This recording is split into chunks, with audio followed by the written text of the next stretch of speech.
North facing வடக்கு பார்த்தல் குபேரத்திற்கு பொருள் சேர்ப்பதற்கு உண்டான திக்கு.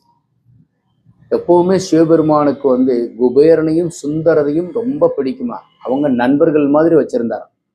அந்த வகையில பொருள் கொடுப்பதற்கு உண்டான அமைப்பு கொண்டவர் தான் இந்த குபேரன். வடக்கு திசைக்கு உண்டானவர். வடக்கு திசையில அப்படியே உட்காந்து தியானம் பண்ணிட்டு இருப்பார். கேட்டவங்களுக்கு எல்லாம் கொடுப்பார். அது மாதிரி அமைப்பு கொண்ட பசுமனை கொண்ட வரைபடத்தை பார்க்க போறோம். பெங்களூர் வாஸ்து நண்பர்கள் அனைவருக்கும் சிவசரவணனின் அன்பான வணக்கம். உள்ள போய் பார்ப்போம் வாங்க.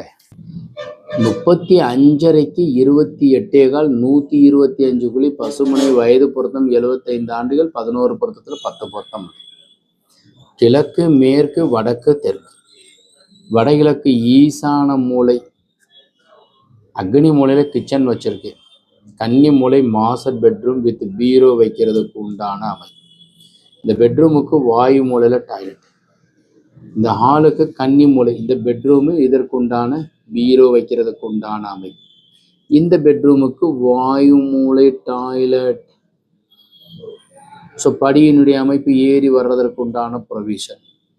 ஈசான மூலை வடகிழக்கு மூலையில போர்வெல்லும் மழை நீர் சேகரிப்பும் சம்பும் 3 ஈசான மூலையில அமைங்க. வாயு மூலையில செப்டிக் டேங்கும் கன்னி மூலையில மொட்டை மாடியில உயரமா வாட்டர் டேங்கும் வைங்க. பசுமனை வச்சு கட்டணும்னாக்கா 2 ஆண் குழந்தை 2 பெண் குழந்தை கிடைக்கும். பூஜை அறையுடன் கூடிய வீடு கட்டும் போது இறைவன் குடியிருப்பர், செல்வ வளத்தை கொடுப்பர். கன்னி மூலையில பெட்ரூம் அமைக்கும் போது ஆரோக்கியத்தை கொடுக்கும். கிச்சன் அக்னி மூலையில வைக்கும் போது பெண்கள் நலமா இருப்பாங்க.